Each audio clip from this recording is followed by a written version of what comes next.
والصلاة والسلام على رسوله الأمين الكريم الذي أخرجنا من ظلمات الجهل والتعدي والظلم إلى النور العميم وعلى آله وأصحابه ومن تبعهم بإحسان إلى يوم عظيم. أما بعد، قال الله سبحانه وتعالى في القرآن الحكيم: أعوذ بالله من الشيطان الرجيم، بسم الله الرحمن الرحيم، ولا تهنوا ولا تحزنوا وأنتم الأعلون إن كنتم مؤمنين. صدق اللہ العظیم. رونق اسٹیج، صدر ذی احتشام، مقتدائے علماء، سند اصفیاء، زین الفقہاء، مفکر اسلام حضرت شیخ الجامعہ صاحب قبلہ متعنا اللہ فیوزہم العالیہ، و نگران جلسہ حضرت امیر جامعہ نظامیہ و دیگر شیوخ عظام، اساتذہ اعلام، مشائخ کرام، معزز سامعین و مہمانان ذی احترام اور جمیع فرزندان روحانی حضرت شیخ الاسلام، السلام علیکم ورحمۃ اللہ وبرکاتہ. میں قدر علم و معرفت کے خوشہ چینوں میں سے اس خاکسار کو حضور شیخ الاسلام عارف باللہ حافظ امام محمد انوار اللہ فاروقی علیہ الرحمۃ و رضوان کے عرص مبارک میں بعنوان موجودہ حالات میں اہل اسلام کے لیے لائحہ عمل شیخ الاسلام بانی جامعہ نظامیہ علیہ الرحمۃ و رضوان کی تصانیف کی روشنی میں لب کشائی کا موقع ملا ہے، جو احقر کے لیے قابل افتخار و اعزاز اور باعث تشکر و ارمغان امتنان ہے.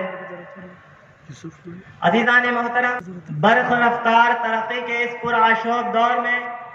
جہاں اکتشافات زمانہ نے بنی نوع انسان کے مذہبی، ملی، سماجی، اقتصادی، معاشی اور معاشرتی پیمانوں کو یکلخت بدل کر رکھ ڈالا ہے،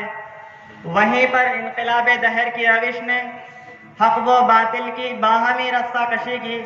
نہ صرف فضا عام کی ہے، بلکہ اس امت کے شیرازے کو مسلکی تنازعات اور باہم نظریاتی تعصب کا بھی وارث بنا دیا ہے، تاکہ امت اپنی ہی زبوں حالی پر نالاں و گریاں ہے. آج عالمی سطح پر اسلام پر اغیار کے حملے ہو رہے ہیں. دشمنان اسلام کی تمام تر منظم سازشیں کامیابی کا رنگ لا رہی ہیں. کہیں قرآن پاک کو نظر آتش کر کے بے حرمتی کی جا رہی ہے، تو کہیں صاحب قرآن کے خاکے بنا کر ناموس رسالت پر رقیق حملے کیے جا رہے ہیں. کہیں مسئلہ طلاق ثلاثہ کی آڑ میں اسلامی آئین کو تبدیل کرنے کی کوشش کی جا رہی ہے، تو کہیں ہماری عبادت گاہوں کو صنم خانوں میں تبدیل کرنے کے احکام نافذ کیے جا رہے ہیں. اور ستم بالائے ستم یہ ہے کہ مذہبی تعصب کی بنیاد پر غیروں کو شہریت دینے اور مسلمانان ہند کا حق شریعت چھیننے والا قانون لاگو کیا جا رہا ہے، جنہوں نے اپنی ساری زندگی اس خاک وطن پر اس کی حفاظت و حمایت میں گزار دی. تو ایسے حالات میں عالم اسلام کی وہ ہستی جس کی زندگی کا گوشہ گوشہ آسمان علم و حکمت کے لیے باعث رشک بنا ہوا ہے، یعنی شیخ الاسلام عارف باللہ حافظ امام محمد انوار اللہ فاروقی علیہ الرحمۃ و رضوان کی ذات باوقار مظلوم مسلمانوں کے لیے ایک مستحکم لائحہ عمل ہے. اگر آپ کی تصانیف کا بنظر عمیق مطالعہ کیا جائے تو پتہ چلتا ہے کہ یہ کتابیں موجودہ حالات کے بہاؤ میں ہماری ڈوبتی ہوئی کشتی کو ساحل تک لا سکتی ہیں. موجودہ حالات میں ہم جن مسائل سے دوچار ہیں، علماء کرام فرماتے ہیں کہ بنیادی طور پر اس کی 3 وجوہات ہیں. پہلی وجہ ہمارا ضعف ایمان، دوسری وجہ ہماری علم دین سے دوری، اور تیسری وجہ ہمارا عدم اتحاد. تو شیخ الاسلام بانی جامعہ نظامیہ علیہ رحمۃ رضوان کی اگر تحریرات میں ایمان کو مضبوط کرنے کی طرف اشارہ ملتا ہے تو آپ بخاری شریف کے حدیث پاک کو نقل کیے ہیں. حضرت انس رضی اللہ تعالی عنہ راوی ہیں، آقا علیہ السلام نے ارشاد فرمایا کہ لا یؤمن احدکم حتی اکون احب الیہ من والدہ وولدہ والناس اجمعین. لوگوں تم اس وقت تک کامل مومن ہو ہی نہیں سکتے جب تک کہ ساری کائنات سے بڑھ کر تم مجھ سے محبت نہ کرنے لگ جاؤ. اس حدیث پاک کو ذکر کر کے آپ فرماتے ہیں کہ تمام عالم سے زیادہ جب تک آن حضرت صلی اللہ علیہ وسلم کی محبت نہ ہو ایمانی نہیں. اور پھر مقاصد الاسلام کے حصے اول میں تحقیق ایمان پر طویل بحث کرتے ہوئے بڑے دل آویز انداز میں یہ بتلایا کہ مومن وہ ہے جو خدا و رسول سے اس قدر محبت کرتا ہو کہ اللہ و رسول کا حکم اس کے لیے لیے سارے جہاں سے زیادہ محبوب ہو کہ وہ کسی بھی صورت میں خدا اور رسول کے حکم سے سر منہ انحراف نہ کرے۔ اور پھر آگے فرماتے ہیں صفحہ نمبر 98 پر کہ جن کاموں کے کرنے کا آپ صلی اللہ علیہ وسلم نے حکم فرمایا ان سے صرف ہماری بڑی بڑی منفعتیں دونوں جہاں کے متعلق اور وابستہ ہیں، اور جن کاموں سے منع فرمایا دونوں جہاں میں وہ ہمارے لیے مضر اور مہلک ہیں۔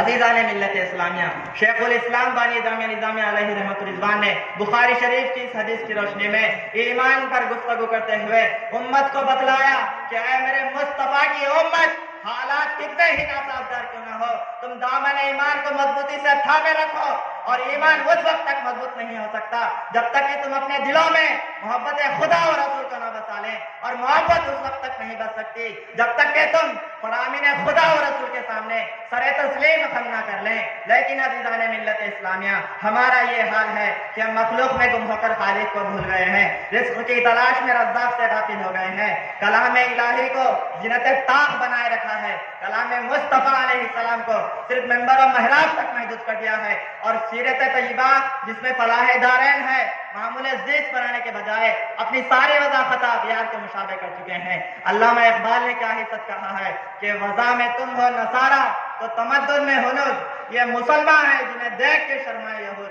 عزیزان ملت اسلامیہ، شیخ الاسلام بانی جامعہ نظامیہ علیہ رحمۃ الرضوان نے موجودہ حالات کی دوسری وجہ علم دین سے دوری کے تحت مقاصد الاسلام کی حصہ چہارم میں فرماتے ہیں کہ جب تک اسلامی جوش مسلمانوں کے دلوں میں تھا اور دین کو دنیا پر اور جمیع تلذذات نفسانیہ پر مقدم رکھتے تھے، علوم کی روز افزوں ترقی تھی۔ اور آگے فرماتے ہیں صفحہ نمبر 17 پر کہ کل عبادتوں کا مدار اسلام ہی پر ہے اور اسلام کا مدار علم پر، لہذا ہر زمانے میں اہل اسلام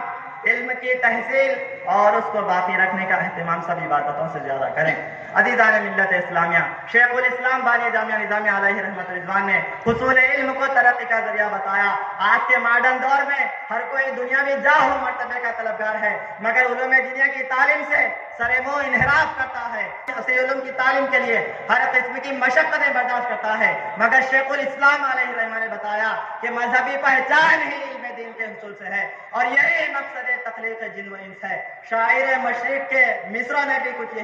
یہی فکر پیش کی ہے کہ حیرت ہے کہ تعلیم و ترقی میں ہے پیچھے جس قوم کا آغاز ہی اقرا سے ہوا تھا۔ عزیزان ملت اسلامیہ، موجودہ حالات میں مسلمانوں کی پسماندگی کا تیسرا سبب عدم اتحاد ہے۔ آج ہماری خانہ جائیوں کا عالم یہ ہے کہ ہم ایک دوسرے پر فتویٰ بازیاں کر کے انتشار کو فروغ دے رہے ہیں، اور آپس میں ایک دوسرے کے دست گریباں ہیں۔ اختلاف کا عالم یہ ہے کہ بھائی بھائی میں اختلاف، رشتہ دار اور قرابت دار میں اختلاف، ایک ہی گھر کے افراد میں اختلاف، اور استاد اور شاگرد کے درمیان اختلاف۔ اختلاف کا عالم یہ ہے کہ صرف عوام ہی نہیں بلکہ اہل علم بھی اس باہمی اختلافات کا شکار ہو چکے ہیں۔ پورے عالم اسلام کا یہی حال ہو چکا ہے۔ آج قادیانی چیلنج کر رہی ہے، ارتداد کا فتنہ اپنی لپیٹ میں لیتا جا رہا ہے، اہل اسلام کو دہشت گرد قرار دیا جا رہا ہے، ان کو مرتد بنانے کی سازشیں کی جا رہی ہیں۔ شیخ الاسلام علیہ رحمہ نے ہمیں بتایا، ہمیں آگاہ کیا کہ عزیزوں، دشمنوں کے عزائم کو سمجھو، دشمن مختلف انداز سے تم پر حملے کر رہا ہے، اور حملوں کا جواب صرف تقریر کے دو جملوں سے نہیں ہوتا،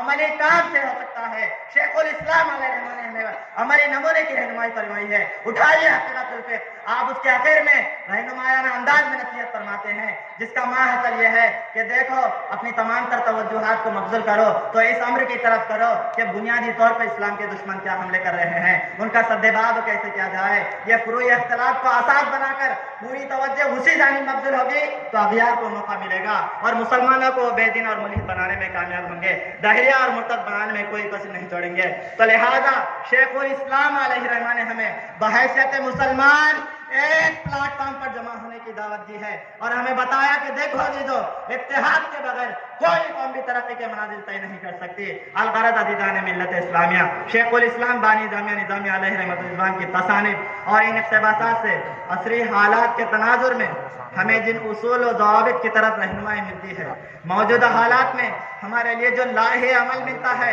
ان میں سے کہیں پر آپ نے وَاعْتَصِمُوا بِحَبْلِ اللَّهِ جَمِيعًا وَلَا تَفَرَّقُوا کی تعلیم کا لاہے عمل پیش کیا۔ کیا. تو کہیں وَأَنْتُمُ الْأَعْلَوْنَ إِن كُنتُم مُؤْمِنِينَ کی تصویر کشی کی. کہیں پر شیخ الاسلام علیہ الرحمہ نے وَلَقَدْ نَصَرَكُمُ اللَّهُ بِبَدْرٍ وَأَنْتُمْ أَذِلَّةٌ کی نصرت الہی کے لاہ عمل کو بتایا. تو کہیں إِن يَنْصُرْكُمُ اللَّهُ فَلَا غَالِبَ لَكُمْ کے غلبہ اہل اسلام کی تائید ضمانت میں کئی مثالی نمونے پیش کیے اور بدلتے حالات میں اہل اسلام کو شعور و آگاہی اور اسلامی تشخص پیدا کرنے کی تلقین فرمائی. تو کہیں پر ملت اسلامیہ کے اتحاد و اتفاق کو نظریاتی اختلاف کا علاج بتایا اور ان میں جذبہ استقلال و استقامت کے لاہ عمل کی رہبری کی. تو کہیں پر میں یجدد لہا دینہا کے مصداق بن کر وَدُعُوا إِلَىٰ سَبِيلِ رَبِّكَ بِالْحِکْمَةِ وَالْمَوْعِظَةِ الْحَسَنَةِ کے لاہ عمل کو پیش کیا. الغرض عزیزان ملت اسلامیہ شیخ الاسلام بانی جامعہ نظامیہ علیہ رحمۃ اللہ نے وَلَا تَنَازَعُوا فَتَفْشَلُوا کے قوت اتحاد کا